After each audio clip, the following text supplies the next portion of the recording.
alegria e satisfação que cumprimentamos os nossos amigos e irmãos do portal Escola Dominical com a gloriosa paz de nosso Senhor e Salvador Jesus Cristo. Estamos dando início a mais uma pré-aula, esta ferramenta que o portal Escola Dominical disponibiliza no início da semana, para que os irmãos possam melhor preparar a sua aula da Escola Bíblica Dominical. Leiam a revista das lições bíblicas, assistam a esta pré-aula, leiam o nosso texto de apoio no portal Escola Dominical. O site do portal é portalebd.org.br. Ali o irmão tem o texto de apoio e os slides, e aí o irmão terá o desenvolvimento do nosso raciocínio, porque nós não repetimos o texto da revista. Os irmãos leram a revista, leram o livro de apoio, viram a videoaula do comentarista do trimestre. A nossa proposta aqui é trazer subsídio complementar ao texto da revista para que os irmãos possam melhor preparar a sua aula da Escola Bíblica Dominical. E, acompanhando o texto de apoio e acompanhando os slides, os irmãos verão o desenvolvimento do nosso raciocínio aqui na pré-aula. Além do nosso texto de apoio, o site do portal Escola Dominical disponibiliza 5 ou 6 outros textos da faixa etária dos adultos. Nós também publicamos videoaulas, textos de apoio e slides de todas as faixas etárias do currículo da Casa Publicadora das Assembleias de Deus e de outros currículos de Escola Bíblica Dominical. Durante a semana, disponibilizamos áudios com as leituras diárias, tanto da faixa dos adultos quanto da faixa dos adolescentes. Também, no sábado, às 19 horas, horário de Brasília, o irmão é nosso convidado para assistir ao vivo e participar interativamente do estudo preparatório dos professores e alunos da Escola Bíblica Dominical da Igreja Evangélica Assembleia de Deus, Ministério do Belém, na sede aqui em São Paulo, e é convidado para comparecer presencialmente. A reunião é aberta a todos os que amam o estudo da Palavra de Deus, na Rua Doutor Fons, 140, no bairro do Belenzinho, no 4º andar, no auditório Pastor José Wellington Bezerra da Costa. Mas tudo isso é apenas a preparação da Escola Bíblica Dominical. Ela somente se realiza quando o povo do Senhor, no dia do Senhor, vai à casa do Senhor estudar a palavra do Senhor. Neste terceiro trimestre de 2025, nós estamos estudando o tema A Igreja em Jerusalém, Doutrina, Comunhão e Fé, a base para o crescimento da igreja em meio a perseguições. O nosso comentarista é o pastor José Gonçalves, que é o pastor presidente das Assembleias de Deus em Água Branca, no estado do Piauí. E hoje, no primeiro bloco do trimestre, onde nós estamos estudando as características da igreja em Jerusalém, estaremos estudando a lição de número 2. A Igreja de Jerusalém, um modelo a ser seguido. Sim, nós já vimos na primeira lição e na introdução do trimestre, na primeira lição, que a igreja em Jerusalém é a primeira igreja local sobre a face da terra. Jesus escolheu Jerusalém para ali fazer nascer a igreja. E nada mais lógico do que isto, porque Jerusalém havia sido escolhida por Deus para ser o local do templo. A adoração a Deus era em Jerusalém, na dispensação da lei. Depois Jesus veio e cumpriu a lei e morreu por nós na cidade de Jerusalém. Em Jerusalém ele morre no Monte Calvário. E em Jerusalém ele ressuscita. E em Jerusalém nasce a igreja, a dispensação da graça. E recebereis a virtude do Espírito Santo e ser-me-eis testemunhas, tanto em Jerusalém, como em Judéia e Samaria e até aos confins da terra. Então, Jerusalém é o local onde Deus escolheu para que começasse a igreja. E a igreja local que ali se formou é a igreja modelo, é a igreja referência. E vimos que ela é a igreja modelo, a igreja referência, por quê? Em primeiro lugar, o registro da sua história está na Bíblia Sagrada, que é inspirada pelo Espírito Santo, que é a verdade, que é a nossa regra, então, de fé e prática. Então, nós temos que crer no que está na Bíblia e praticar o que está na Bíblia. E a igreja que foi constituída por Jesus em Jerusalém, esta igreja deve ser o modelo de toda igreja local, porque a Bíblia é a regra de fé e prática. Então, a igreja em Jerusalém, tendo sido a primeira igreja local a ser descrita nas Escrituras, e a igreja que mais foi descrita, não teve nenhuma outra igreja local que tivesse tanto registro quanto a igreja de Jerusalém. É por isso que ela deve ser o modelo a ser seguido por todas as igrejas locais. Então, eis o primeiro motivo pelo qual a igreja de Jerusalém deve ser o modelo a ser seguido. Ela é o modelo a ser seguido porque é o modelo bíblico, é o primeiro modelo bíblico de igreja local. Em segundo lugar, o próprio Jesus disse que a igreja, durante a dispensação da graça, ela seria formada por suas testemunhas, tanto em Jerusalém, como em toda a Judéia e Samaria e até os confins da terra. Então, o modelo de Jerusalém deveria ser replicado até os confins da terra. Então, nós sabemos, e está escrito lá no livro do Apocalipse, no capítulo 5, que a obra salvadora de Jesus abrange todo o mundo.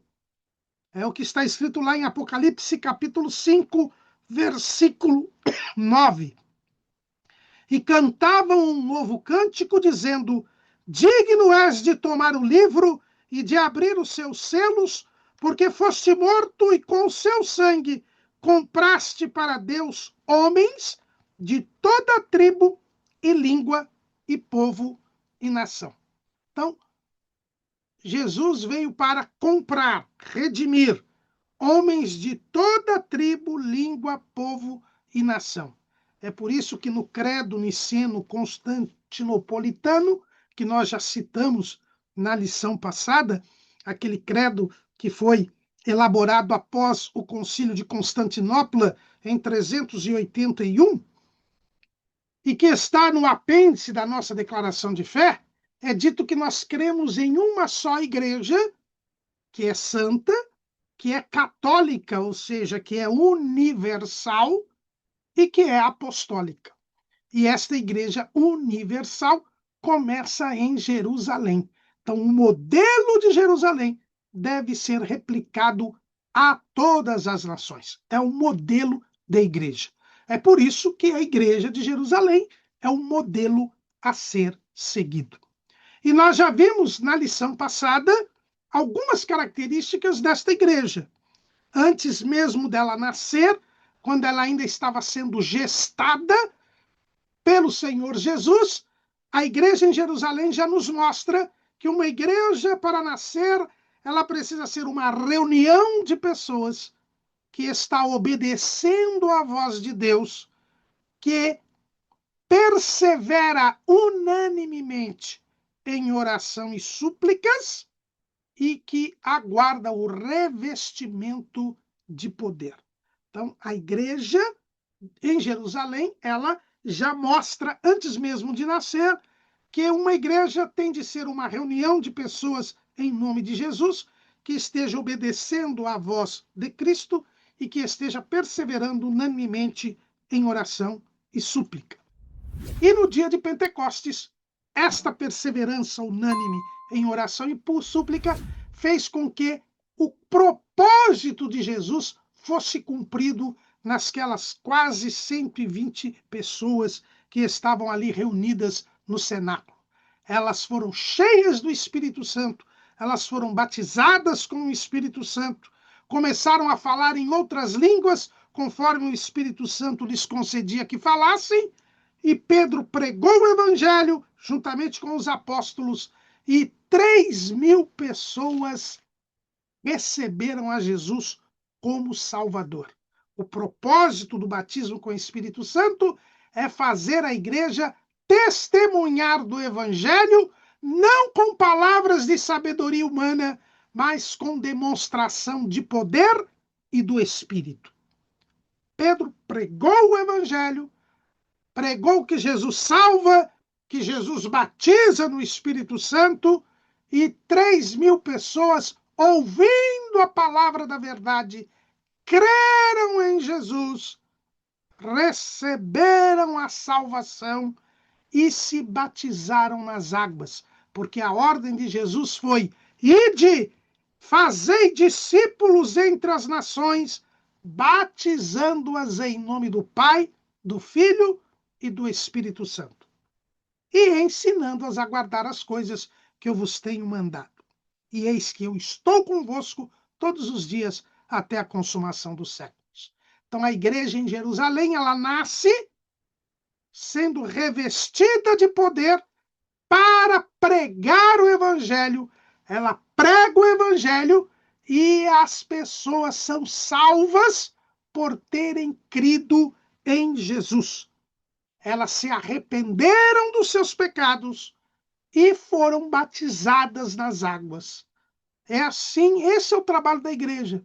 A igreja, ela deve se reunir em nome de Jesus, perseverar unanimemente em oração e súplicas, ser revestida de poder, pregar o evangelho, e as almas são salvas.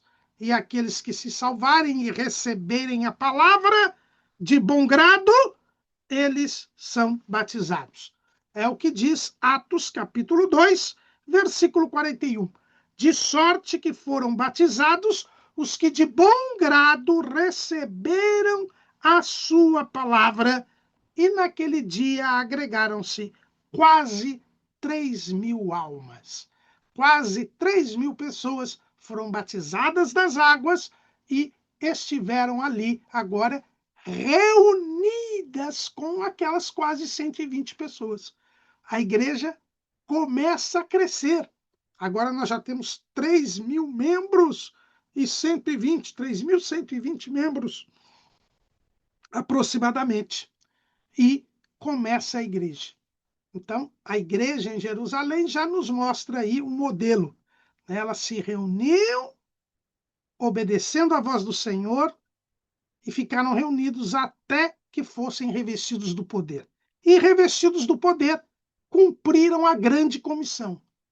Pregaram o evangelho, e as almas ouviram a palavra da verdade, creram em Jesus e foram batizadas, e em sendo batizadas, passaram a ser membros da igreja local.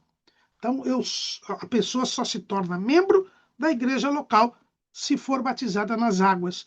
E a pessoa só é batizada nas águas se recebe a palavra de bom grado. Então, aqui nós já temos um modelo, né, que nós vimos na semana passada. Mas aí, Lucas, na continuidade, ele vai nos mostrar as características desta igreja. Lucas faz um resumo que depois ele irá discorrer na continuidade do livro do que era a igreja em Jerusalém. E perseveravam na doutrina dos apóstolos e na comunhão e no partir do pão e nas orações. Aqui nós temos o modelo da igreja de Jerusalém. Para entrar na igreja é preciso ser batizado nas águas. Para ser batizado nas águas é preciso receber de bom grado a palavra. Aqui nós já temos algumas observações a falar. Infelizmente, nos dias de hoje, nós já não temos mais esta atitude por parte das igrejas locais. O modelo bíblico diz que é preciso pregar o evangelho, as pessoas precisam receber a palavra de bom grado, para então ser batizadas nas águas e passarem a participar da igreja. A membresia da igreja é diferente dos congregados. É verdade que aqui em Jerusalém, a igreja de Jerusalém estava no seu primeiro dia de vida. Ainda não tinha congregados, mas havia uma distinção muito clara entre a membresia e aqueles que não eram membros. Isso a gente nota bem lá em Atos capítulo 5, versículo 12. Atos 5 e 12. E muitos sinais e prodígios eram feitos entre o povo pelas mãos dos apóstolos. E estavam todos unanimemente no alpendre de Salomão. O alpendre de Salomão era um local ali no templo onde os crentes se reuniam. Os cultos eram realizados neste lugar. Quanto aos outros, ninguém ousava juntar-se com eles, mas o povo tinha-os em grande estima. Nós notamos aqui que havia uma clara distinção entre os membros da igreja e os outros. O alpendre de Salomão era um local no templo de Jerusalém. Este templo de Jerusalém era frequentado por todos os judeus e até por gentios. Havia no templo um lugar chamado Pátio dos Gentios, onde, que até recentemente houve escavações, não tão recentemente assim, mas houve escavações arqueológicas que descobriram onde ficava ali a parede que separava o pátio dos gentios, onde os gentios podiam entrar no templo, e a área só reservada a judeus, onde os gentios não podiam entrar, só os judeus. Esta parede, inclusive, é mencionada pelo apóstolo Paulo lá em Gálatas. Aliás, Gálatas não, lá em Efésios, capítulo 2, versículo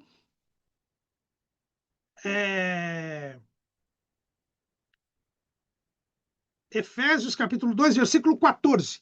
Porque ele, Cristo, é a nossa paz, o qual de ambos os povos fez um, e derribando a parede de separação que estava no meio. Então, Paulo ele faz uma comparação do templo, que tinha essa parede que separava o pátio dos gentios, onde os gentios podiam entrar no templo, um espaço que os gentios podiam entrar no templo, e depois daquela parede havia uma passagem e só os judeus é que poderiam entrar dali para frente. E Paulo faz essa alusão dizendo que com Cristo, na igreja, não havia mais separação. A igreja é um novo povo e que congregava tanto judeus quanto gentios que estavam unidos na igreja. Mas o que eu quero dizer é que o alpendre de Salomão era um lugar que era frequentado por todos. Mas os crentes ocuparam aquele espaço para suas reuniões. E não havia mistura. Os outros não ousavam se ajuntar com eles.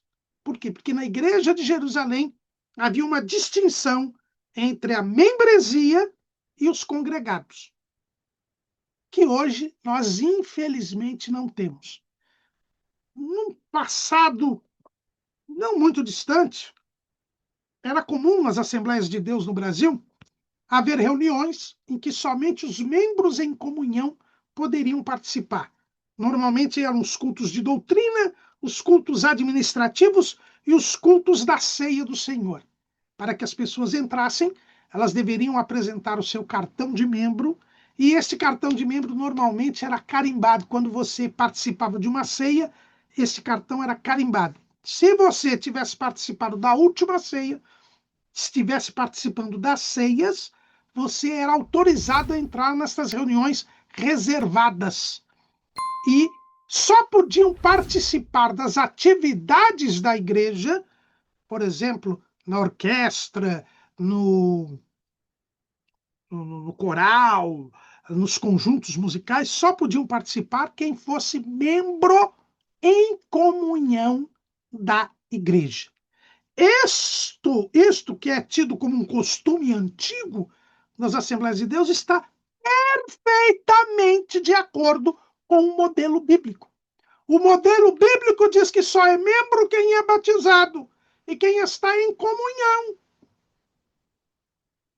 Hoje, há pessoas que só porque começam a frequentar a igreja já são colocados para cantar no conjunto de jovens, no conjunto das irmãs, já participam das atividades da igreja como se membros fossem. E isto está fora do modelo bíblico. O modelo a ser seguido. A igreja de Jerusalém não era assim. Havia os outros e havia os membros. Atividades da igreja, só membros. Reuniões de interesse precípio da igreja, só membros. A Bíblia é ou não é a nossa regra de fé e prática? Então precisamos rever isso. Rever isso. Por que que isso tem sido mudado? Por que que isso tem sido mudado? O que isso tem contribuído para a igreja? Tudo que é fora da Bíblia não contribui para o bem da igreja, porque a palavra de Deus é a verdade.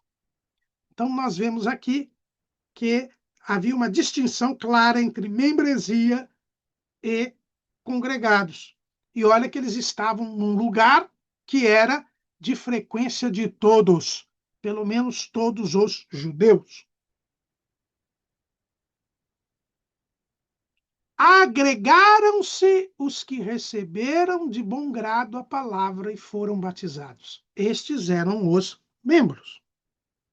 E aí Lucas começa a falar da igreja. A igreja local é formada dos membros, daqueles que se arrependeram dos seus pecados, daqueles que receberam de bom grado a palavra. Para não dizer que ficaremos apenas nas nossas palavras, vamos aqui reproduzir o que escreveu o missionário Theodore Storer, um missionário americano que trabalhou nas Assembleias de Deus, num artigo que ele escreveu no Mensageiro da Paz, na segunda quinzena de outubro de 1938. Olha o que ele escreve. Cremos na vida santa dos discípulos, mesmo contemporâneos nossos. Não permitimos que tomem partes em nossos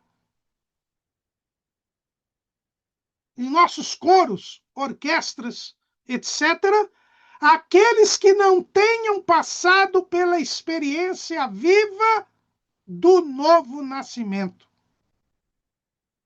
Então é assim, é um modelo bíblico. É um modelo bíblico que está aqui na igreja em Jerusalém. Mas prossigamos. A estes membros, Lucas diz, e perseveravam na doutrina dos apóstolos e na comunhão, e no partir do pão e nas orações. Quais eram as características basilares? Quais eram as bases da igreja de Jerusalém? O nosso subtítulo do trimestre, ele já diz doutrina, comunhão e fé.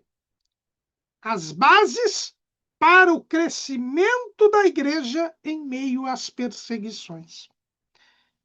Perseveravam na doutrina dos apóstolos e no partir do pão, e na comunhão e no partir do pão e nas orações. Mais uma vez, nós temos aqui a palavra perseverar. Nós já vimos que para serem batizados com o Espírito Santo, os discípulos perseveraram unanimemente em oração e súplicas. E aqui aparece mais uma vez esta palavra, perseveravam. O que quer dizer esta palavra no grego é a palavra proscartereo, que significa ser constantemente diligente, comparecer assiduamente a todos os exercícios, acompanhar de perto, dedicar-se continuamente, continuar, permanecer, servir continuamente. Vem de pros, que é uma preposição que quer dizer é uma preposição de direção, ir em direção ao quê? Ao carterel, ao aguentar, suportar. Então, perseverar é dedicar-se continuamente, é estar determinado a fazer aquilo sempre. E Lucas diz que a igreja em Jerusalém, ela permanecia na doutrina dos apóstolos e na comunhão, no partir do pão e nas orações. E aqui nós vemos que alguns estudiosos da Bíblia dizem que a igreja primitiva, e entre elas a primeira, que é a igreja em Jerusalém, ela é conhecida pelos 3 Ks, que é koinonia, que são 3 palavras que começam com capa, que corresponde ao nosso K no nosso alfabeto em grego. Koinonia, querigma e Christos. Koinonia quer dizer comunhão. Querigma quer dizer proclamação, pregação. E Christos quer dizer Cristo. Esses eram os 3 Ks que norteavam a igreja primitiva, a igreja em Jerusalém. É o que o texto diz aqui, perseveravam, quer dizer, iam na direção de fazer sempre, de permanecer, de continuar, de não desistir do que, em primeiro lugar, da doutrina dos apóstolos. A igreja em Jerusalém ela era firmada na doutrina dos apóstolos, ou seja, no ensino dos apóstolos. Os apóstolos tinham... O que é o apóstolo? Aquele que foi enviado. Jesus disse lá em João, capítulo 20, versículo 21. Disse-lhes, pois, Jesus outra vez, paz seja convosco. Assim como o Pai me enviou, também eu vos envio a vós. E o Pai enviou Jesus para fazer o quê? Para pregar o Evangelho, ensinar a palavra de Deus e curar as pessoas. Foi para isso que Jesus foi enviado. Veja lá, o próprio Jesus diz, Lucas capítulo 4, versículo 43. Ele, que é Jesus, porém, lhes disse, também é necessário que eu anuncie a outras cidades o evangelho do reino de Deus, porque para isso fui enviado. E pregava nas sinagogas da Galileia. Mateus, capítulo 9, versículo 35. E percorria Jesus todas as cidades e aldeias, ensinando nas sinagogas deles e pregando o evangelho do reino e curando todas as enfermidades e moléstias entre o povo. Era isso que fazia a igreja em Jerusalém. O texto bíblico diz, lá em Atos dos Apóstolos, capítulo 4, versículo 31, e tendo eles orado, moveu-se o lugar em que estavam reunidos, e todos foram cheios do Espírito Santo e anunciavam com ousadia a palavra de Deus. Atos capítulo 5, versículo 42. E todos os dias, no templo e nas casas, não cessavam de ensinar e de anunciar a Jesus Cristo. E os próprios apóstolos, no capítulo 6, versículo 2. E os 12, convocando a multidão dos discípulos, disseram: não é razoável que nós deixemos a palavra de Deus e sirvamos as mesas. E no versículo 4, mas nós perseveraremos na oração e no ministério da palavra.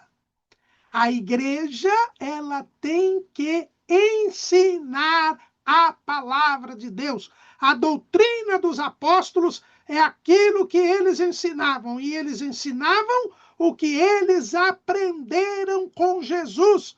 A doutrina dos apóstolos é a doutrina de Jesus. A do ensino dos apóstolos era o que Jesus havia ensinado. Por isso que Jesus mandou o Espírito Santo. Para quê? João capítulo 14, versículo 26. Mas aquele Consolador, o Espírito Santo, que o Pai enviará em meu nome, vos ensinará todas as coisas e vos fará lembrar de tudo quanto vos tenho dito. O Espírito Santo lembrava os apóstolos o que Jesus tinha ensinado e eles ensinavam o povo. A igreja local deve perseverar na doutrina dos apóstolos, pregando aos incrédulos e ensinando os crentes. É isso que uma igreja local deve fazer. A sinagoga era um lugar onde os judeus ensinavam a palavra de Deus para os judeus. O templo, eles adoravam a Deus. No templo, eles ofereciam sacrifícios, mas nas sinagogas, eles se reuniam para aprender a palavra de Deus. Tanto que as sinagogas eram conhecidas como Bet Din, ou seja, a casa de estudo. A casa de estudo. Aliás, né? Bet Talmud, a casa de estudo.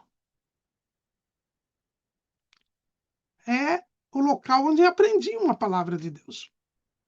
E agora, a igreja local é o local onde devemos nos reunir para ouvir a palavra de Deus, para pregar a palavra de Deus, para ensinar a palavra de Deus. Temos feito isso? Hoje, lamentavelmente, nós vemos que muitas igrejas hoje já não ensinam mais a palavra de Deus. As reuniões de ensino da palavra de Deus são as menos frequentadas. Talvez haja uma disputa entre a reunião de oração e a reunião de ensino para ver qual é a mais vazia. Nos cultos não se dá mais espaço à palavra de Deus. Os dirigentes, os líderes, estão envolvidos em assuntos administrativos, envolvidos em tantos assuntos materiais, embaraçados com as coisas desta vida, e não estudam, nem se dedicam à palavra de Deus. Não mais exercem o ministério da palavra. Essa é a realidade que nós temos visto nos dias de hoje. Há lugares por aí que se chamam igrejas locais, onde nós temos de tudo.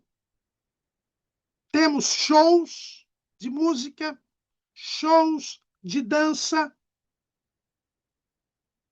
peças teatrais, concertos musicais, mas não temos palavra de Deus. Espantei-me há alguns anos atrás quando descobri que em algumas igrejas já há octógonos para a realização de lutas marciais,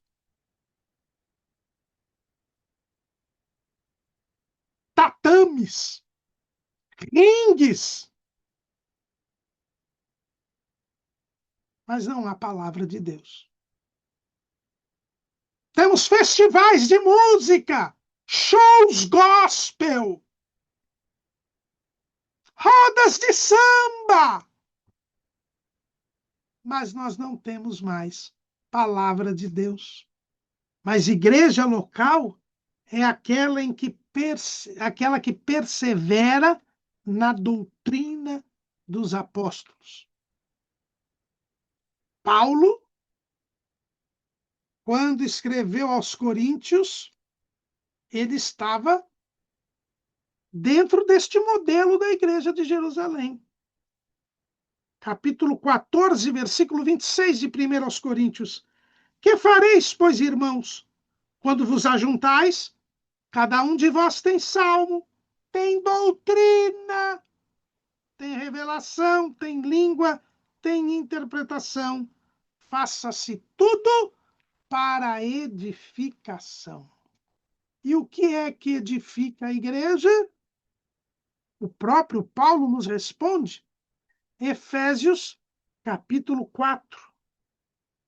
Até versículo 13. Até que todos cheguemos à unidade da fé e ao conhecimento do Filho de Deus, a varão perfeito, à medida da estatura completa de Cristo, para que não sejamos mais meninos inconstantes, levados em roda por todo o vento de doutrina, pelo engano dos homens que com astúcia enganam fraudulosamente. Antes, seguindo a verdade em amor, cresçamos em tudo naquele que é a cabeça, Cristo, da qual todo o corpo, bem ajustado e ligado pelo auxílio de todas as juntas, segundo a justa operação de cada parte, faz o aumento do corpo para a sua edificação em amor. O que é que faz o aumento do corpo para a sua edificação em amor? A palavra. Porque nós devemos seguir a verdade. E o que é a verdade? Jesus responde: santifica-os na verdade. A tua palavra é a verdade. E crescemos em quem? Em Cristo. E Jesus diz: são as Escrituras que de mim testificam. Para eu crescer em Cristo, para eu seguir a verdade em amor, para que haja o aumento do corpo e a sua edificação em amor. E Paulo diz que no culto nós devemos fazer tudo para edificação. Eu preciso ter doutrina dos apóstolos. Eu preciso ter palavra de Deus. A igreja em Jerusalém, ela perseverava na doutrina dos apóstolos. No templo e nas casas se anunciava a palavra de Deus, se anunciava Jesus. E são as Escrituras que testificam de Jesus. Na igreja em Jerusalém, as lideranças se dedicavam ao ministério da palavra, não se embaraçavam com assuntos materiais. Esse é o primeiro pilar de uma igreja local. A igreja local precisa primar pelo ensino da palavra. Esta é uma característica das Assembleias de Deus que está se perdendo. Está se perdendo. Porque não estamos mais perseverando na doutrina dos apóstolos. Essa é uma realidade. Voltemos às Escrituras, voltemos às origens. Quantos crentes já leram a Bíblia pelo menos uma vez na vida? Quantos frequentam a escola bíblica dominical? Quantos frequentam o culto de doutrina? Perseveravam na doutrina dos apóstolos. Quantos minutos dos nossos cultos são dedicados ao estudo da palavra de Deus, à exposição da palavra de Deus, à pregação da palavra de Deus? A igreja em Jerusalém, o modelo bíblico, é a igreja que persevera na doutrina dos apóstolos. Mas também perseveravam, e aqui quando a gente fala na doutrina dos apóstolos, nós temos 2K já, né? O querigma, que é a proclamação, a pregação, e Cristos. É porque Cristo é a palavra, o verbo. Mas além de perseverar na doutrina dos apóstolos, a igreja em Jerusalém perseverava na comunhão, é o outro K, koinonia, comunhão. O que é comunhão? Comunhão é compartilhamento, desejo de ser parte do propósito de Deus na igreja, é participação. A comunhão é a marca da igreja. É compartilhar os sentimentos, o propósito, os desígnios. É participar, querer ser parte. Paulo diz que nós somos o corpo de Cristo e seus membros em particular. 1 aos Coríntios, capítulo 12, versículo 27. Ora, vós sois o corpo de Cristo e seus membros em particular. É interessante isso. E seus membros em particular. Também, ainda nesse mesmo capítulo 12 de 1 aos Coríntios, no versículo 11. Mas um só e o mesmo Espírito opera todas essas coisas, repartindo particularmente a cada um como quer. Esse texto nos mostra que o Espírito Santo trata cada um de nós como parte. O que quer dizer membro em particular? É que eu sou parte do corpo de Cristo. O corpo de Cristo é uma unidade. Voltemos ao credo niceno constantinopolitano. Cremos em uma só igreja. A igreja é uma só. Mas nós somos parte da igreja. O corpo de Cristo é um só, mas os membros são muitos. O próprio Paulo diz isso. Tá? Em 1 Coríntios, capítulo 12, né? Ele diz assim, versículo 14, porque também o corpo não é um só membro, mas muitos. Só que todos esses muitos membros são parte. A comunhão é esta consciência de que eu sou parte, mas que eu faço parte de um todo. Então eu preciso do outro, como o outro precisa de mim, e por isso nós temos que andar juntos. Por isso nós temos que andar juntos. É preciso que vivamos em união para construir a unidade. E é isto que é a comunhão. A comunhão é esta participação, é este compartilhamento, cada parte se fazendo parte do outro, que gera a unidade.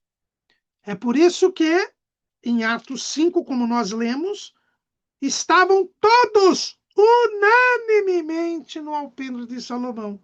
Quanto aos outros, porque havia uma comunhão. A igreja eram todos estavam unidos, unânimes. E havia os outros. A comunhão é este compartilhamento. Um entende que precisa do outro. O outro entende que precisa do um. E aí nós passamos a conviver. É uma vida comum.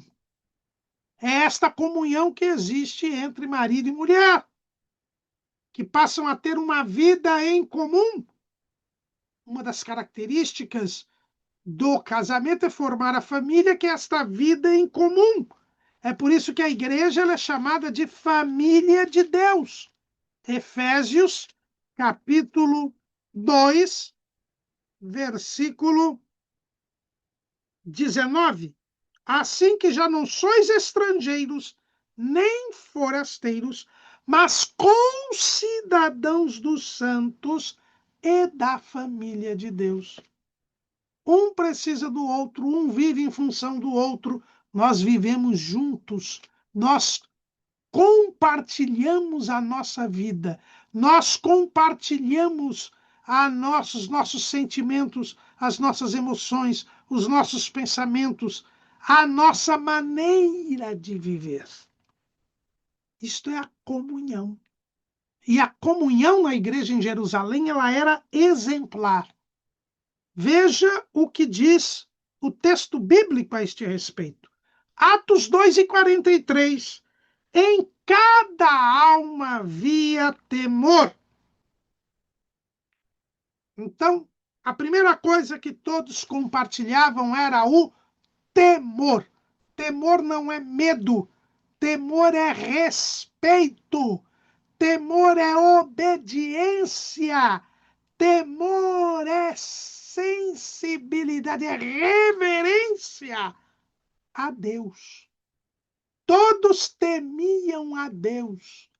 Todos sentiam a presença de Deus. Quando se reuniam, Jesus estava no meio deles e eles sentiam esta presença. E eles respeitavam esta presença. E eles conviviam debaixo deste temor. Há reverência em nossas igrejas locais? Ou as igrejas locais hoje já viraram pista de dança, já viraram passarela de moda, já viraram centro de reuniões sociais, onde não se distingue o que é sagrado do que é profano.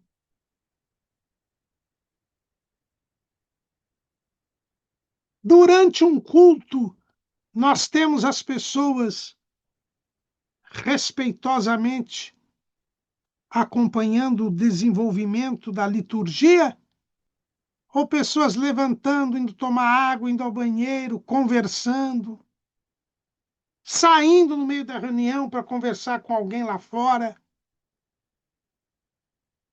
A igreja local em Jerusalém, em cada alma havia temor. Lembrando que no Antigo Testamento, quando ainda Jesus não estava no meio da reunião de 2 ou 3, quando o Espírito Santo ainda não estava conosco, nem em nós, Salomão dizia, Eclesiastes 5:1, guarda o teu pé quando entrares na casa de Deus, e inclina-te mais a ouvir do que a oferecer sacrifícios de tolos, pois não sabem que fazem mal. Agora, com o Espírito Santo em nós e conosco, com Jesus no nosso meio, as pessoas não têm este mesmo cuidado que Salomão recomendava. Primeira coisa da comunhão era compartilhar o temor. E por causa deste temor, e por causa desta união, e na lição passada nós vimos, e eu volto a insistir, Salmo 133, versículo 1. Oh, quão bom e quão suave é que os irmãos vivam em união. É como óleo precioso sobre a cabeça que desce sobre a barba de Arão, e que desce a orla dos seus vestidos. Como o orvalho do Hermon que desce sobre os montes de Sião, porque ali o Senhor ordena a bênção e a vida para sempre. A vida em união, esta comunhão, é comparada pelo salmista Davi, primeiro ao óleo que unge o sumo sacerdote. E o óleo que unge o sumo sacerdote, o óleo da unção, nos fala, nos representa o Espírito Santo. Quando há comunhão, o Espírito Santo é derramado. E segundo, como o orvalho do Hermon. O Hermon é o monte mais alto de Israel, que sempre está coberto de neve diante da sua altura. E por causa lá da temperatura baixa ali no alto do Monte Hermon, ele acaba trazendo o refrigério, o orvalho. Ele acaba gerando uma massa de ar que traz para a área desértica e quente da terra de Israel o refrigério. Inclusive, aquelas tempestades do Mar da Galileia são resultado desse confronto do ar quente com o ar frio, fresco, que vem do Monte Hermon. Então, a comunhão traz o refrigério da presença do Senhor. Que Pedro, ao pregar o evangelho lá depois da cura do coxo da porta formosa do templo, ele diz, Atos 3:19, arrependei-vos, pois, e convertei-vos, para que sejam apagados os vossos pecados, e venham assim os tempos do refrigério pela presença do Senhor.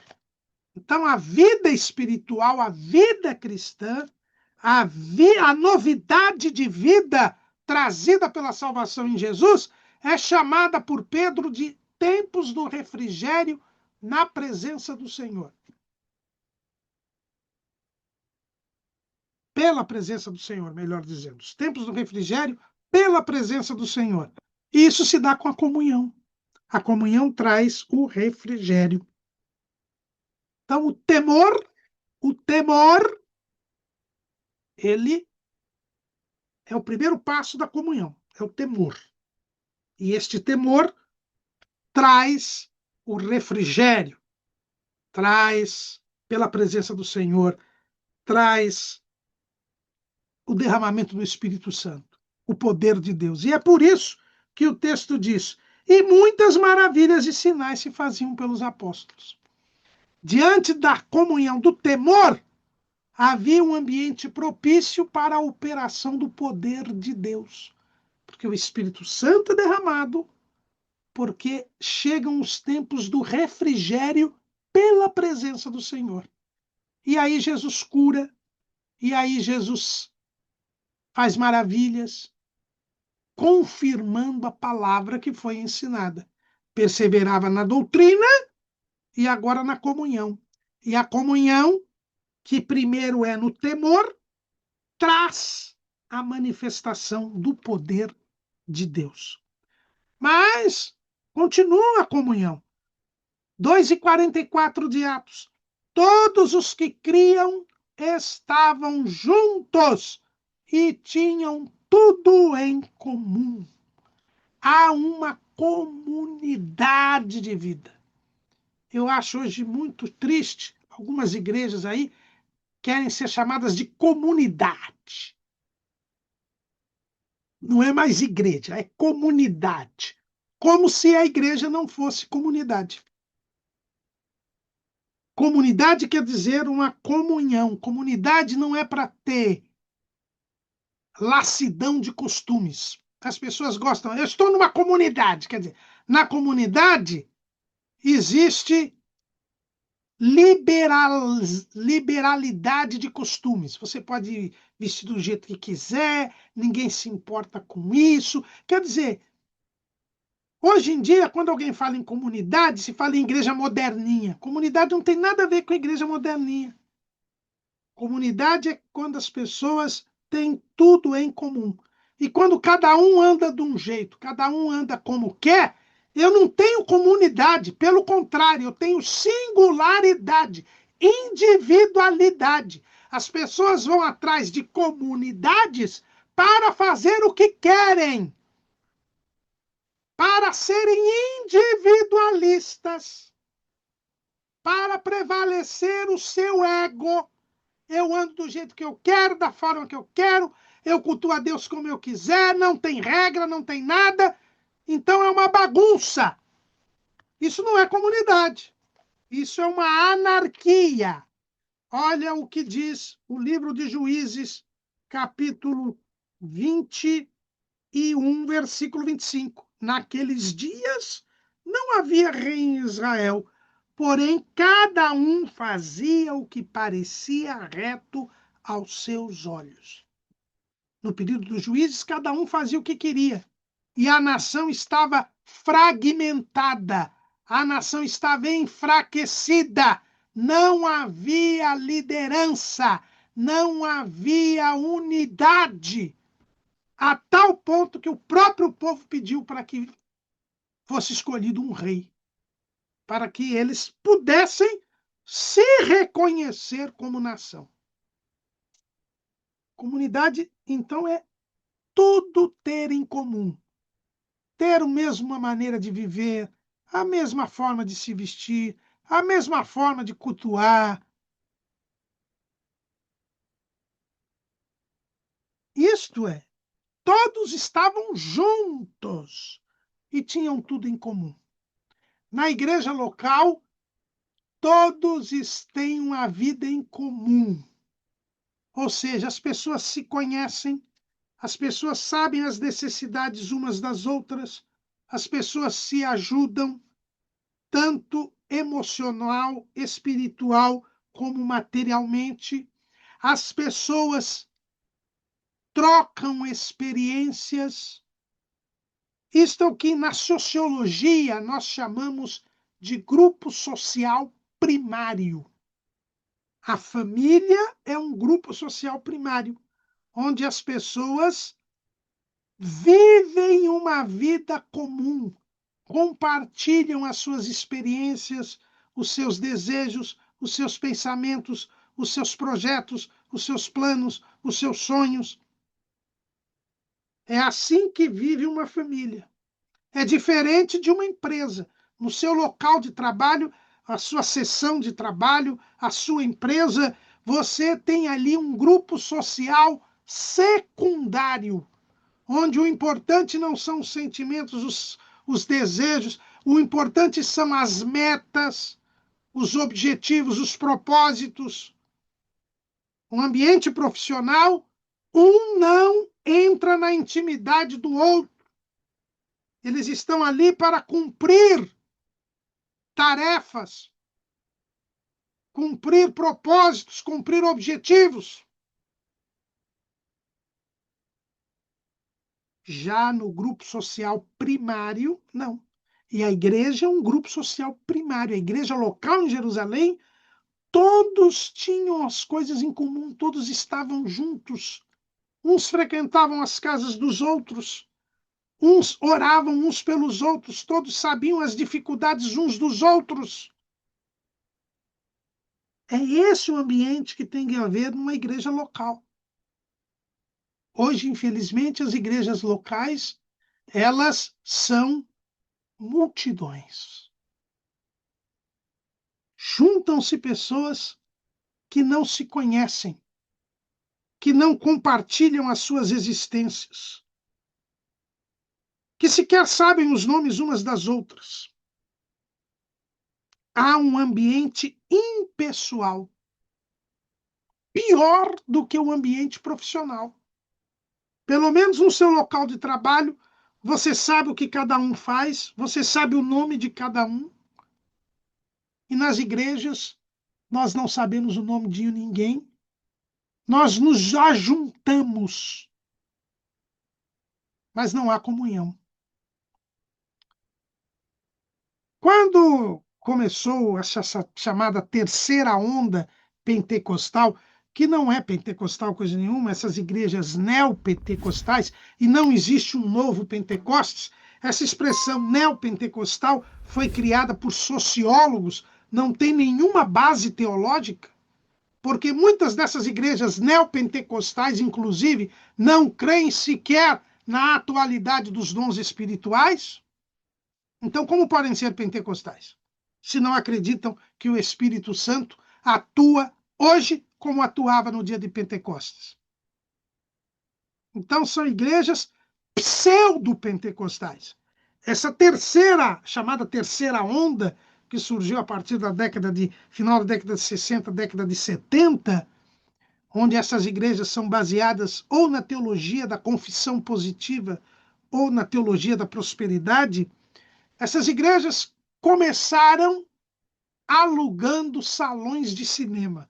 Já naquela época, o cinema estava perdendo lugar na sociedade, né? As pessoas já não iam mais ao cinema para assistir filmes, porque a televisão já estava se disseminando, e hoje as salas de cinema são uma raridade, agora com esses streams, essas plataformas aí.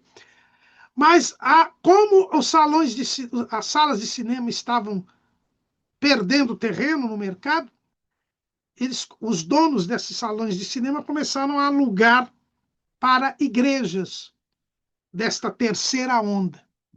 E isto, irmãos, caiu como uma luva para essas igrejas. Até hoje, muitas antigas salas de cinema acabaram sendo adquiridas por estas denominações ditas neopentecostais. Mas tem tudo a ver com a proposta deles. Porque estas igrejas, elas trabalham com multidões. Então as pessoas iam assistir nessas salas de cinema os filmes. Se juntavam ali e assistiam aos filmes. Depois que acabava o filme, cada um ia embora. É assim as casas de espetáculo, os estádios de futebol, as multidões se juntam, veem o espetáculo e vão embora. E as igrejas, muitas igrejas locais hoje, estão da mesma maneira. Mas não é este o modelo bíblico.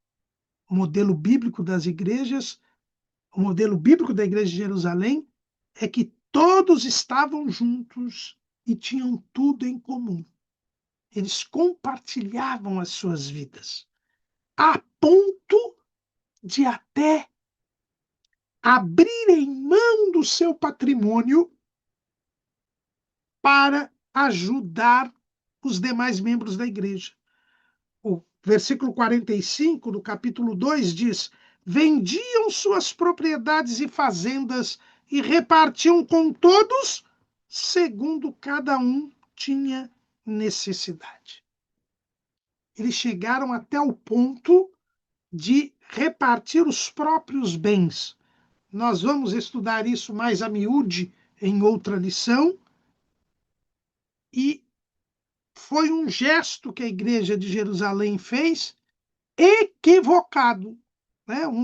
Alguns entendem que foi equivocado, outros entendem que foi precipitado e outros entendem que foi providencial.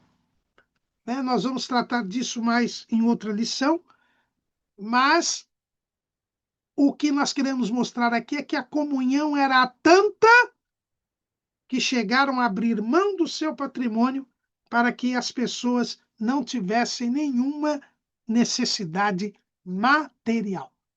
Eis o nível pelo qual nós chegamos de comunhão na igreja local em Jerusalém. Então é para nós vendermos nosso patrimônio e entregarmos tudo na igreja, irmão Calamuru? Não, não, porque esta venda, esta destruição do próprio patrimônio não é algo que nós vemos acontecer em outras igrejas locais e, como eu disse, ou foi um equívoco, ou foi uma precipitação, ou uma providência divina este gesto em Jerusalém, e dizia respeito apenas a Jerusalém. Mas o princípio de estarmos dispostos a ajudar os necessitados faz parte da comunhão que deve estar na igreja. Deve existir em toda a igreja local. Mas, além de perseverar na doutrina dos apóstolos e na comunhão, eles também perseveravam no partir do pão. E aqui, irmãos, nós vemos que esse partir do pão envolve justamente a parte material, a assistência social, a ação social dentro da igreja, num sentido, e no outro sentido, também a participação na ceia do Senhor. Também havia uma comunhão. Veja o texto 2:46 de Atos. E perseverando unânimes todos os dias no templo e partindo o pão em casa, comiam juntos com alegria e singeleza de coração. Então aqui nós tínhamos a perseverança no partir do pão. As pessoas tinham um relacionamento social, comiam juntos. Nós já cansamos de dizer aqui, a refeição é o símbolo da comunhão. A refeição é o símbolo da comunhão na cultura judaica. Então eles comiam juntos com alegria e singeleza de coração. Havia um relacionamento transparente, havia um relacionamento sincero, havia uma demonstração do amor a Deus e do amor ao próximo. Qual é o mandamento de Jesus? Jesus disse para os discípulos, nas últimas instruções, que quando ele partisse, os discípulos deveriam amar-se uns aos outros como ele os amou. João capítulo 13, versículo 34. Um novo mandamento vos dou, que vos ameis uns aos outros, como eu vos amei a vós, que também vós uns aos outros vos ameis. Nisto conhecerão que sois meus discípulos, se vos amardes uns aos outros. O partir do pão aqui representa a permanência, a continuidade do amor a Deus e do amor ao próximo. O apóstolo João, ele escreve lá na sua primeira carta, no capítulo 4, versículo 20. Se alguém diz eu amo a Deus e aborrece a seu irmão, é mentiroso. Pois quem não ama seu irmão ao qual viu, como pode amar a Deus a quem não viu? E dele temos este mandamento, que quem ama a Deus, ame também seu irmão. Ainda o mesmo João, em 1 de João 3:18. 3:16. Conhecemos o amor nisto, que ele deu a sua vida por nós, e nós devemos dar a vida pelos irmãos. Quem, pois, tiver bens do mundo, e vendo seu irmão necessitado, lhe cerrar o seu coração, como estará nele o amor de Deus? Meus filhinhos, não amemos de palavra nem de língua, mas por obra e em verdade. E Tiago, que foi pastor desta igreja em Jerusalém, Tiago, ele dizia, capítulo 2, versículo 14, meus irmãos, que aproveita se alguém disser que tem fé e não tiver as obras? Porventura a fé pode salvá-lo? E se o irmão ou a irmã estiverem nus e tiverem falta de mantimento cotidiano, e algum de vós lhes disser, ide em paz, aquentai-vos e fartai-vos, e lhes não derdes as coisas necessárias para o corpo, que proveito virá daí? Então, o pastor da igreja em Jerusalém, Tiago, o irmão do Senhor, ele mostra que em Jerusalém não era assim. Quando o irmão estava necessitado, quando ele precisava de vestes, quando ele precisava do mantimento cotidiano, eles partiam o pão em casa, comiam juntos com alegria e singeleza de coração. Isso é perseverar no partir do pão. É perseverar no amor a Deus, no amor ao próximo. É não deixar que ninguém tivesse necessidade material, necessidade emocional ou espiritual. É praticar o amor, o mandamento do amor. E, por fim, perseveravam nas orações. Nas orações. Eles oravam desde o começo. Quando a igreja estava sendo ainda gestada, eles oraram 10 dias para serem batizados com o Espírito Santo. E continuaram orando. Não oraram até serem batizados com o Espírito Santo e depois não oraram mais, que é o que normalmente acontece em nossas igrejas. Hoje até menos do que antes. As pessoas iam aos cultos de oração, iam aos cultos de vigília, até serem batizados com o Espírito Santo. Depois paravam de frequentar as reuniões de oração. Não precisam mais orar. Não, eles foram batizados com o Espírito Santo e continuaram orando, perseveravam nas orações. Nós encontramos todos eles se reunindo. Olha aqui, Atos 3:1, Pedro e João subiam juntos ao templo à hora da oração. A nona, Atos 4:31. E tendo eles orado, moveu-se o lugar em que estavam reunidos, e todos foram cheios do Espírito Santo e anunciavam com ousadia a palavra de Deus. Atos 6:4. As lideranças, os apóstolos, mas nós perseveraremos na oração e no ministério da palavra. Poucas são as igrejas locais que têm reuniões específicas de oração para os obreiros. E as que têm, a maior parte dos obreiros, ao invés de ficarem orando, ficam fofocando, ficam confabulando o que não convém. Como termos uma igreja vigorosa sem a perseverança na oração? E nós vamos lembrar mais uma vez esse artigo do missionário Theodor Storr. Esse artigo na segunda quinzena de outubro de 1938. Olha o que o missionário Theodor Storr diz. Essa obra está longe de ser perfeita. Ele está falando da obra pentecostal no Brasil. Por isso que somos humanos.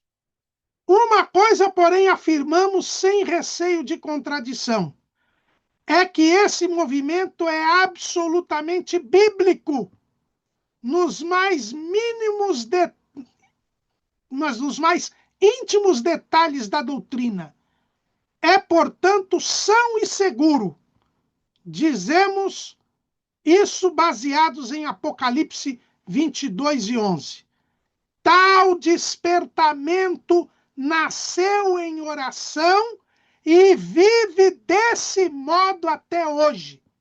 É na atmosfera da oração que temos respirado o puro ar celestial, que nos revigora e nos conduz como igreja missionária triunfante.